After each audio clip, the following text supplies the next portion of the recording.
Hi all, I am Mohammed Shinaz, Director of Island IAS. Today I have Anand Chandrasekhar with me, who was my political science student. He has scored 145th rank in this year UPC examination. 145 rank മേടിച്ച അനന്തിന് political സയൻസിൽ Anant adopt ചെയ്ത സ്ട്രാറ്റജീസിനെ പറ്റിയാണ് ഇന്ന് അനന്തുമായിട്ട് discuss ചെയ്യുന്നത്. Anant, first question, എല്ലാവരും എടുക്കുന്ന ഓപ്ഷനിലൊന്നാണ് political science.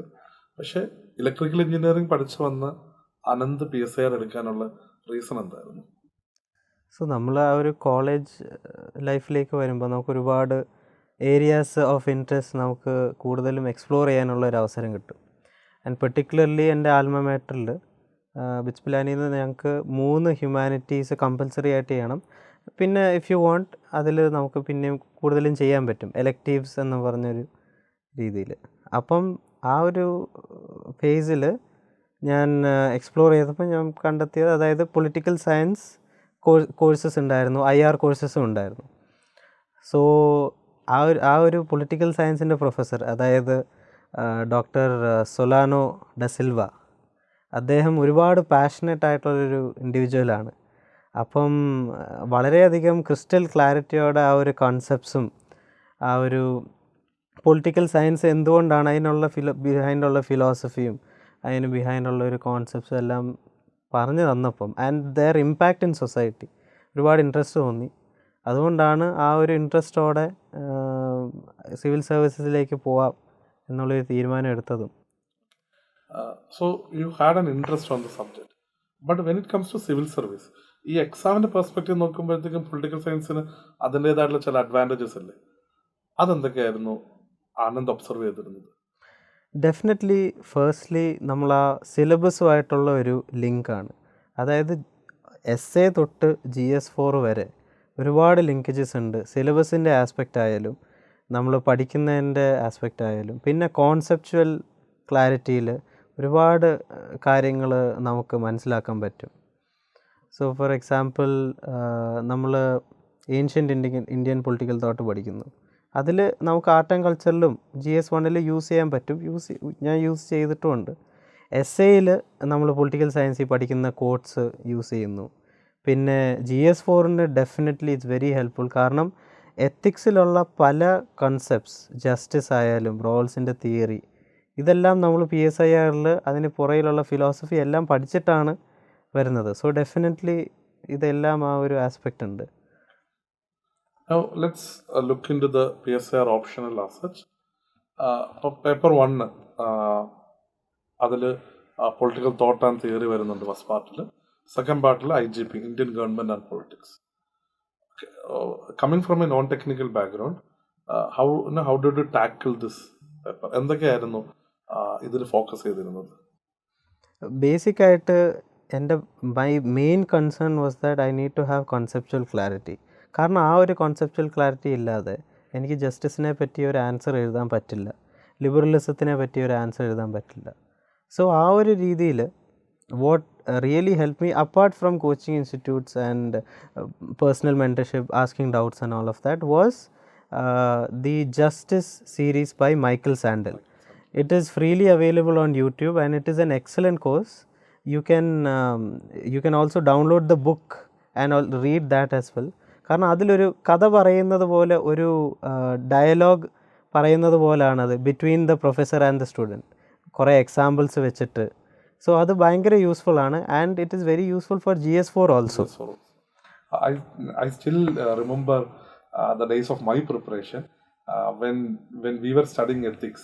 At that time there were limited resources for ethics because that was the first year in which the optional papers, the GS papers has been divided into 1, 2, 3 and 4. So the ethics was introduced at that time. So Michael Sandel's video lectures as well as his books were a constant inspiration for us also, and it continues for the other or the coming students also. Now, your importance was actually given to conceptual clarity. Then, what about IGP, Indian Government and Politics? What were your focus areas for that? So, focus areas for that will be understanding the historical part of IGP. So നമ്മൾ ആ സിലബസിൽ വരുന്ന ആ ഒരു ഫ്ലോയിൽ തന്നെ പഠിച്ചു പോയാൽ it will be very good. കാരണം പ്രീ ഇൻഡിപെൻഡൻസിൽ എന്തൊക്കെയായിരുന്നു, പിന്നെ നമ്മുടെ നാഷണലിസം നാരറ്റീവ്സ് എന്തൊക്കെ ഉണ്ടായിട്ടുണ്ട്, ദലിത് നാരറ്റീവ്സ് ഉണ്ട്, നാഷണലിസ്റ്റ് നാരറ്റീവ് ഉണ്ട്, റൈറ്റ് വിങ് ഉണ്ട്, എല്ലാം ഇമ്പോർട്ടൻ്റ് ആണ് to understand how did we end up with the constitution that we have. അത് കഴിയുമ്പം നമുക്ക് ആ ഒരു ഏറ്റവും ഇമ്പോർട്ടൻ്റ് ആയിട്ടുള്ളത് IGPയിൽ കറണ്ട് അഫെയർസുമായിട്ട് ലിങ്ക് ചെയ്തിട്ട് ഉള്ള ഒരു പ്രിപ്പറേഷൻ സ്ട്രാറ്റജിയാണ്. സോ ആ ഒരു foundational concepts, that is static part plus current affairs part. And also വളരെ ഇമ്പോർട്ടൻ്റ് ആയിട്ടുള്ളത് എന്താണെന്ന് വെച്ചാൽ you have to link it with paper 1 part A. So ആ തിയറിയും പിന്നെ ആ ഇപ്പം നമുക്ക് കാണപ്പെടുന്ന ആ ഒരു ഇംപ്ലിമെൻറ്റേഷനും രണ്ടും ഭയങ്കര ഇമ്പോർട്ടൻ്റ് ആണ് to write a precise answer for IGP. For example, when there's a question on federalism, you can actually connect it with what has happened in Kashmir, or how we have actually transferred the form. I mean, the way in which we look at Jammu and Kashmir, or how we are actually looking into the different states. അല്ലെ ആ ഒരു central state റിലേഷൻഷിപ്പിന്റെ ഒരു present dimension നിന്നുകൊണ്ടായിരിക്കും നമ്മൾ ആ ഫെഡറലിസത്തിന്റെ questions tackle ചെയ്യുക. So current affairs do play an important role over there, right? Definitely. And also the quotes by various renowned scholars such as P.B. Mehta and others, definitely they can be used. And also quotes from scholars from paper 1 part A, that is political theory and political thought also. So when it comes to paper 2, you have the IR theory, which forms the major part of the first part of that paper 2, and the second part is predominantly India's foreign policy. So, and here there's a very strong correlation, because you need to know the fundamentals of the IR theories to see how it is being applied across the world and with respect to India's foreign policy also. Being a an IR buff, you seem to be very much interested in India's foreign policy. So, how did you prepare for those papers? For that, what is supremely important is the foundational clarity that you have. Because particularly ഞാൻ ഒരു engineering ബാക്ക്ഗ്രൗണ്ടിൽ നിന്ന് വരുന്നതുകൊണ്ട് നമുക്ക് completely നമുക്ക് ചിലപ്പോൾ മനസ്സിലാക്കാൻ പറ്റത്തില്ലായിരിക്കും.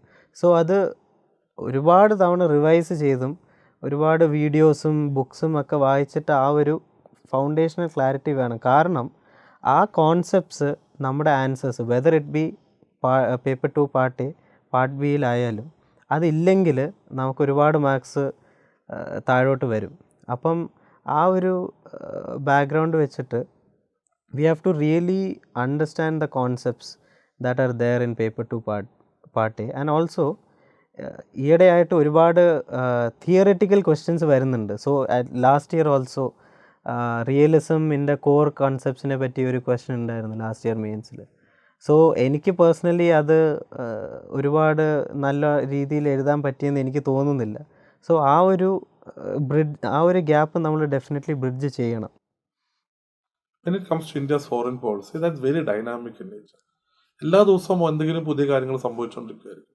ഇപ്പോൾ 2 ദിവസം മുമ്പ് നമ്മൾ ഓക്കസിനെ പറ്റി വായിക്കുന്നു. അപ്പം we are worried about how it is going to have an impact on Quad.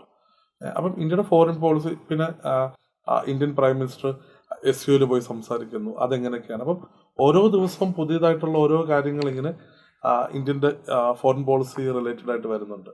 അപ്പം ആ ഒരു കറണ്ട് ഡൈനാമിക് എങ്ങനെയാണ് അപ്ഡേറ്റ് ആയിട്ട് നിന്നിരുന്നത്? It can actually appear very overwhelming at times. കാരണം നമ്മൾ സാധാരണ ഇപ്പം PSIR അല്ലാത്ത സ്റ്റുഡൻസ് ജസ്റ്റ് ഒന്ന് ഇന്ത്യ സ്പെസിഫിക് ആയിട്ടുള്ള IR പഠിച്ചു പോയാൽ മതി. ബട്ട് ഇതിലാകുമ്പോൾ എല്ലാം നമ്മൾ അറിഞ്ഞിരിക്കണം. അപ്പം I think what is best is that you don't prepare notes day by day. What you can do is എല്ലാ ദിവസവും ആ ഒരു എസ്സേസ് എല്ലാം റീഡ് ചെയ്യുക, മനസ്സിലാക്കുക, and keep in mind what is happening throughout the world. പിന്നെ നമ്മൾ notes ഉണ്ടാക്കുമ്പം സ്പെസിഫിക് ആയിട്ട് ടോപ്പിക് വൈസ് ആയിട്ട് you have to divide it. So ഞാൻ ചെയ്ത് എങ്ങനെയാണെന്ന് വെച്ചാൽ സിലബസിനനുസരിച്ച് I made digital notes. So for example IFPയിൽ ആദ്യത്തെ കുറച്ച് ഭാഗമുണ്ട്, അതായത് ഡിറ്റർമിനൻസ് ഓഫ് ഫോറിൻ പോളിസി, അതൊരു സെപ്പറേറ്റ് സബ്ജക്റ്റ്, ഒരു സെപ്പറേറ്റ് സെക്ഷൻ, അങ്ങനെ അതിൽ ഇലാബറേറ്റ് ചെയ്തു. So what ever current affairs you read, ചിലപ്പം ഒരു എസ്സേയിൽ ഒരു ആർട്ടിക്കിൾ 1-2 സെൻറ്റൻസസേ യൂസ്ഫുൾ ആയിരിക്കത്തുള്ളൂ, അത് ആഡ് ചെയ്യും. ആ യൂസ്ഫുൾ ആയിട്ടുള്ള ഭാഗം മാത്രം ആഡ് ചെയ്താൽ മതി. Whether it is in terms of codes or any points. പിന്നെ നമ്മൾ മെയിൻസ് പ്രിപ്പയർ ചെയ്യുന്ന സമയത്ത് ഒരു കംപ്ലീറ്റ് ഒരു റീവാലുവേഷൻ ചെയ്യേണ്ടി വരും. അപ്പോൾ ഇമ്പോർട്ടൻ്റ് ആയിട്ടുള്ള ടോപ്പിക്സ് സെലക്ട് ചെയ്തിട്ട് അതിനെപ്പറ്റി എസ്സേസ് പ്രിപ്പയർ ചെയ്യുക, അതിനെപ്പറ്റിയുള്ള പോയിൻറ്റ്സ് പ്രിപ്പയർ ചെയ്യുക. അപ്പം നമുക്കൊരു സിംഗിൾ ഷീറ്റിൽ, for example India Australia ties, ഒരു സിംഗിൾ ഷീറ്റിൽ നമുക്ക് കഴിഞ്ഞ 6 അല്ലെങ്കിൽ 8 മാസത്തിന് മുമ്പ് നടന്ന എല്ലാ പോയിൻറ്റും നമുക്ക് ഒറ്റ ഒരു സിംഗിൾ ആൻസറിൻ്റെ ഫോമിൽ കിട്ടും. കാരണം നമ്മൾ ഈ എസ്സേസ് എല്ലാം എഴുതിയിട്ട് കാര്യമില്ല, നമുക്കൊരു വേർഡ് ലിമിറ്റും ഉണ്ട്, ടൈം ലിമിറ്റും ഉണ്ട്. സോ ആ ഒരു രീതിയിൽ ചെയ്താൽ I think that would be. And from a technical background, and while you are writing answers in political science, answer writing is very crucial. ഒന്ന് നമുക്കൊരു കോൺസ്റ്റന്റ് മെന്ററിന്റെ സപ്പോർട്ട് വേണം. രണ്ടാമത്തെ ഒരു കാര്യം, നമ്മുടെ ഒരു ടെക്നിക്കൽ ബാക്ക്ഗ്രൗണ്ടിൽ നിന്ന് വരുന്ന ഒരാൾ ഒരു ഹ്യൂമാനിറ്റീസ് ആൻസർ എഴുതുമ്പോൾ ഉണ്ടാവേണ്ട ഒരു ക്വാളിറ്റി നമ്മൾ എൻഷുർ ചെയ്യണം. അതിനുവേണ്ടി എന്തൊക്കെയായിരുന്നു ചെയ്തിരുന്നത്? സോ നമ്മൾ കംപ്ലീറ്റ്ലി ആ ഒരു ഹ്യൂമാനിറ്റീസ് പെർസ്പെക്റ്റീവിൻ്റെ ആവശ്യമില്ല, നമുക്കൊരു UPSC രീതിയിലുള്ള പെർസ്പെക്റ്റീവാണ് വേണ്ടത്. സോ ആ ഒരു പെർസ്പെക്റ്റീവ് ഡെവലപ്പ് ചെയ്യാൻ there is no other way other than repeating and writing answers. So ആ ഒരു ഫ്ലോ എങ്ങനെയാണ് വരുന്നത് എന്ന് നമുക്ക് കിട്ടും. മെൻറ്റേഴ്സിൽ നിന്നായാലും കോച്ചിങ് ഇൻസ്റ്റിറ്റ്യൂട്ട് ആയാലും അല്ലെങ്കിൽ സ്വന്തമായിട്ടുള്ള ഒരു അപ്രോച്ചിൽ കിട്ടും. പക്ഷേ അത് you cannot implement it until you try it. And ഒരുപാട് തവണ റിവൈസ് ചെയ്യണം. For humanity students also I think they have to slightly alter their writing style to UPSC. കാരണം UPSCയിൽ ഒരു തീസിസ് അല്ല വേണ്ടത്, ഒരു വളരെ കൺസൈസ് ആയിട്ടുള്ള intro, main body and then conclusion. അപ്പോൾ അതിലെ എല്ലാ ആസ്പെക്ട്സും വരണം, ക്രിട്ടീക്ക് വരണം. അപ്പോൾ അതെല്ലാം നമുക്ക് writing answers, repeating writing answers, getting it reviewed, ഇതല്ലാതെ ഇതാണ് best way actually. There is a lot of codes that is normally used in paper 1 first part, paper 2. So did you had a collection of these codes ready with you, or you always remember those codes? So like bringing codes are important. So what did you do for that? So what I did was, like I said earlier, so within an article by Dr. C. Rajamohan, for example, he will have 1 or 2 quotes that are there. The essay, the article itself we will understand, maybe 1 or 2 point will be crucial from that article, and then 1 or 2 quotes can be there. So we have to assemble 3 different quotes for each answer. One is for something, one is against something, and one is down the middle. And actually if you go through a lot of these quotes, you will understand that each writer has a specific ideology or a style in which they write. So after revising and reading a lot of these opinions, for you it will come naturally. So for me it came naturally in the sense that ഇപ്പോൾ ഉദാഹരണത്തിന് C. Rajamohan, he is a pragmatist. So ഏത് ആൻസറിലും ഒരു pragmatic view point കൊണ്ടുവരാൻ C. രാജാമോഹൻ്റെ പേര് എഴുതിയിട്ട് ഒരു 1 quote പഠിച്ചാൽ മതി. അത് പിന്നെ ഡിഫറെൻറ്റ് ആൻസേഴ്സിൽ നമ്മൾ എങ്ങനെ ഇംപ്ലിമെൻറ്റ് ചെയ്യുന്നു ജസ്റ്റ് ഒന്ന് പെപ്പർ ചെയ്ത് കൊടുത്താൽ മതി. Your answer shouldn't B only quotes. So ആ ഒരു രീതിയിൽ അങ്ങോട്ടും ഇങ്ങോട്ടും മിക്സ് ആൻഡ് മാച്ച് ചെയ്യാം. 2 to 3 scholars per area. So for example Indian ഓഷ്യനിൽ ഒരു 3 സ്കോളേഴ്സിൻ്റെ കോട്ട്സ് അത്രയും മതി. അല്ലാതെ എല്ലാം ഒരു 100-150 കോട്ട്സ് പഠിക്കേണ്ട ആവശ്യമില്ല. മാക്സിമം ഒരു 25 to 30 കോട്ട്സ് മതിയാവും ഫോർ എൻറ്റയർ IFP. എഫക്റ്റീവ്ലി അത് ആൻസറിലേക്ക് കൊണ്ടുവരുന്നതാണ്. Exactly, where do you place it. ഇപ്പം റിയലിസം പറഞ്ഞിട്ട് പ്രാഗ്മാറ്റിസം എൻ്റെ കോട്ട് പ്ലേസ് ചെയ്താൽ it doesn't work out. So ആ ഒരു പ്ലേസ്മെൻറ്റുമാണ് that is very important. PSR do play a very crucial role in the interview also, right? I believe scoring very good marks in interview, and a part of it could be attributed to the optional. So what did you say on that? Definitely, because PSIR as a discipline, it is involved in every single field and every single matter that is there. It is a wide discipline in fact. So our രീതിയിൽ, and because international affairs at the time of the interview, because of the Afghanistan issue, was very crucial. So we do expect a lot of IR questions, and the interview boards are also asking a lot of IR questions from non-PSIR students as well, because they expect that as India is a rising power, so the administrator should have an idea of both India as well as foreign affairs as well. And because India's stand is increasing in that sense, it is becoming very important, and the way you structure your answers is very similar to what you write in mains. So in that way it is supremely helpful as well, your mode of preparation, and also in giving a balanced answer, because PSIR നമ്മൾ എല്ലാ ഐഡിയോളജിയും പഠിക്കും. അപ്പം നമ്മൾ ഒരിക്കലും ഒരു ഇതിലേക്ക് ഒരുപാട് biased ആവാൻ പോകത്തില്ല, ബിക്കോസ് നമുക്ക് എല്ലാത്തിൻ്റെയും ഡീമെറിറ്റും ബെനിഫിറ്റ്സും നമ്മൾ പഠിക്കുക. So we'll be more balanced. So to all those aspirants who are planning to take PSR optional or who has already taken PSR option, so what would be your advice to them? So for me personally, one thing that I can definitely emphasize on is the constant answer writing and the feedback sessions that you get from your mentor. It's very important.